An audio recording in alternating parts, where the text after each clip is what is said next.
de la historia de Dulce, de este proceso, me gustaría también saber la versión de José Humberto, de cómo fue también ese proceso de Dulce, de apoyarla también. Claro. En nuestro caso, como ya bien decía, no fue algo planificado la primera bebé, ¿no? Nos llegó de sorpresa y fue un proceso de adaptación difícil porque ambos teníamos carreras. En ese momento yo trabajaba como ingeniero en otra empresa y ella en otra empresa. Cuando descubrimos que tiene la bebé, que estábamos embarazados, ella pierde el contrato y nos tocó como resignarnos. No fue como, bueno, es bueno que tú te quedes en casa, no, nos tocó resignarnos y empezar a adaptarnos. Fue difícil el primer año, los primeros años, porque yo estaba trabajando, me tenía que parar temprano, cumplir un horario, llegar a casa y ella estaba cansadísima por la bebé, entonces yo tenía que atender a la bebé en el día, cuando llegaba, el día siguiente salir al trabajo. Fue un tiempo bien complejo, pero creo que en ese proceso Dios nos fue estirando, ¿no? Nuestra paciencia, nuestra capacidad. Yo pensaba que era un hombre ocupado cuando era soltero y definitivamente no tenía idea de lo que decía, pero en ese proceso de ir creciendo, yo me di cuenta de cómo podíamos definitivamente dividirnos los roles porque no podíamos hacer los dos la misma cosa. Era imposible. Entonces, bueno, yo asumí la parte de la provisión por completo. Ella asumió la parte de la crianza de la bebé hasta que comenzó el colegio y ya dijimos, bueno, listo, a partir de ahora podemos volver los dos a trabajar y a desarrollar nuestra vida profesional. Sin embargo, llegó la segunda. Y así la tercera y la cuarta. Entonces, ha sido un proceso interesante, ¿no? No planificado del todo, pero ha sido maravilloso poder hacer equipo. Porque mientras yo viajaba y escribía libros y hacía conferencias, pasaba un mes por fuera, pero era necesario. Ustedes saben que pasamos unas temporadas difíciles en el país y era necesario para poder proveer para una casa tan grande. Y en esos procesos de sacrificio siempre dije, cuando viajaba, pues ustedes me ven a mí aquí, pero realmente somos una familia. Y mostraba y honraba a Dulce porque si ella no se hubiese quedado voluntariamente, para mí hubiese sido imposible hacer lo que hacía. Claro, y eso está interesante porque como vemos, bueno, cada uno estaba estableciendo, de alguna forma desarrollando un rol distinto, pero con una visión en conjunto. Exacto. Y precisamente eso es importante resaltarlo porque, bueno, es parte de lo que quienes están en casa, de las parejas, que, bueno, es necesario verlo. Es importante que cada quien cumpla su función, pero con una meta, con una función en común. Exacto. Ahora bien, como decías, bueno, allí te mantenías con las conferencias, el tema de escribir libros, de seguirte formando también, el tema de la educación. Por otro lado, también, Dulce, seguiste tu proceso de estudio y, bueno, ahora eres especialista en la parte como psicóloga educativa. Es así. ¿Cómo fue también parte de ese proceso que es como, lo decías anteriormente, bueno, lo hiciste al revés, pero al final es como, bueno, que una cosa no me quite la oportunidad de seguir formándome, de querer seguir alcanzando mis metas? Así es.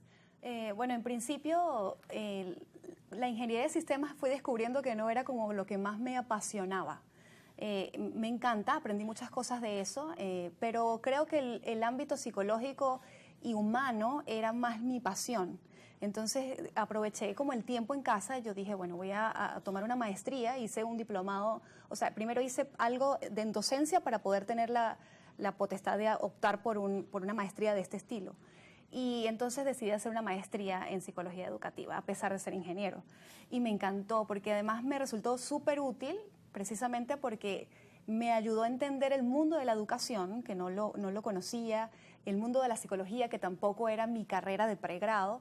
Entonces fue fantástico porque me ayudó a ejercer mi rol como mamá desde el ámbito o sea, como maestra, ¿sabes?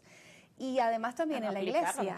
Total, o sea, la carrera es maravillosa y además yo aluciné, cada vez que me sentaba a estudiar era como si comiera un postre delicioso, o sea, de verdad me fascinaba y siento que era mi momento de relajarme y de sentir, como tú dices, que no estaba del todo perdiendo el tiempo, porque uno, a pesar de vivir en un ambiente tan bonito, yo creo que somos bendecidos con una familia hermosa, pero uno tiene sus luchas, sus pensamientos de siento que no estoy avanzando, o será que yo nací solamente para esto, ¿sabes? Esos pensamientos. Sentía que los detenía de alguna manera estudiando, avanzando, preparándome, y eventualmente sentía que eso me iba a ser útil, y así fue. Bien, y ahora que terminas los estudios, ahora que las niñas están grandes, comienzan un proyecto juntos. Quiero que me hablen de eso. ¿Cómo inicia este proceso de tener este proyecto en conjunto que quizás, bueno, ahora se ve materializado, pero que quizás tenía muchos años atrás en ese proceso de desarrollo. Sí, definitivamente fue un proceso hermoso el descubrirnos, ¿no? Creo que la iglesia jugó un rol fundamental allí porque, aunque ella no estaba tan protagonista dentro de la dinámica de la iglesia, ella siempre investigaba, siempre me daba ciertas, digamos, feedback de mi prédica o de la enseñanza, de los procesos que estábamos llevando para ayudar a las personas en su crecimiento y sanidad. Y yo veía que ella tenía un potencial increíble. De hecho, tratando de evaluarla y de verla, me di cuenta que ella era una maestra de vocación. Y en ese momento, pues, conseguimos la manera de que ella diera clases en la universidad mientras podía... Cuando yo llegaba a casa, ella iba a la universidad a dar clases y yo me quedaba con las niñas. Y así estuvimos un tiempo. Entonces, ahí identificamos su don para ser maestra, para dar, para enseñar.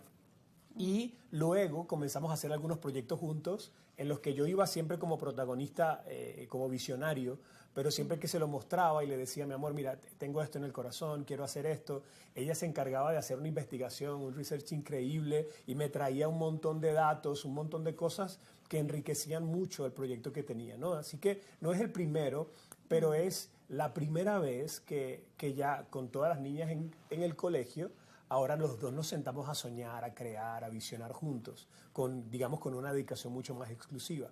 Y bueno, de eso nace el proyecto Detox, que tiene que ver con el libro que escribí hace 4 años, que se llama Iglesia Tóxica, y todo lo que he estado haciendo con ese libro. Pero ahora, para poderla involucrar y conectar mejor, ampliar mucho la visión del proyecto, porque como pastor estaba hablándole a la iglesia, pero ahora estamos hablando del concepto detox para todos, es decir, para disfrutar el diseño de Dios de la paternidad, para disfrutar el diseño de Dios del matrimonio, para disfrutar el diseño de Dios de las diferentes áreas. El diseño de la mujer, por ejemplo. El diseño de la mujer, de las diferentes áreas y los diferentes roles, cómo podemos desintoxicarnos de aquellas cosas que definitivamente no nos hacen bien y no nos permiten disfrutar ese diseño que Dios creó en las diferentes áreas. Claro, cómo sacar todas estas cosas de la vida que aplica para todos. Que eso me parece interesante, que todos necesitan realmente en su vida eso para alcanzar de alguna forma el bienestar según el diseño de Dios. Ahora, este proyecto, ¿cómo se va a desarrollar? ¿Cuándo vamos a ver lo primero? Yo, ¿Quién de los dos nos dice? Bueno, ya hemos hecho algunas cosas, hicimos una historia contando un poco de nuestra historia, una campaña de intriga y todo eso, y ya grabamos nuestro primer podcast que debería salir el viernes 28. Podemos tener allí, quizás no van a revelar de qué va a tratar, pero quizás un poco lo que puedan decirnos de qué va a tratar ese primer podcast, ese primer capítulo. Claro, en el marco de esto del proyecto Detox, la línea más conocida hasta el momento, de alguna manera que nos da como una plataforma para que las personas identifiquen con más claridad a qué se refiere el proyecto, es desintoxicar la fe, el ámbito de la fe, pero en un plano personal.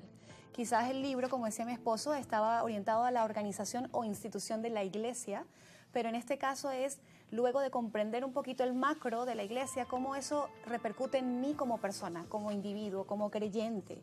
O sea, en mi relación con Dios, en mi forma de vivir una fe saludable, exacto, y cómo yo puedo de alguna manera limpiar, haciendo la analogía, las toxinas, ¿no? Quitando las toxinas que vienen de la cultura, que vienen de las cosas aprendidas que no necesariamente eran bíblicas, sino eran más de tipo de tradición, y que lo que a veces hace es limitar, ¿sabes? De alguna manera obstaculiza el crecimiento de las personas, genera dependencia que no es sana y una cantidad de cosas que nosotros vamos explicando poco a poco, pero esto en el plano personal. Entonces, por ahí va, en esa línea va el primer episodio y bueno, queremos también construirlo de la mano con la audiencia para que sea relevante, porque tenemos muchas propuestas, pero de verdad que creo que cuando viene de las personas que nos escuchan es mucho más efectiva. Claro, y que sea temas de alguna forma que vaya con lo que la gente necesita también escuchar. Claro. Hoy en día, bueno, con tanta información que tenemos, bueno, las personas pueden escuchar diferentes temas y diferentes puntos de vista en las redes sociales, pero que vaya, al final siempre hay necesidades de realmente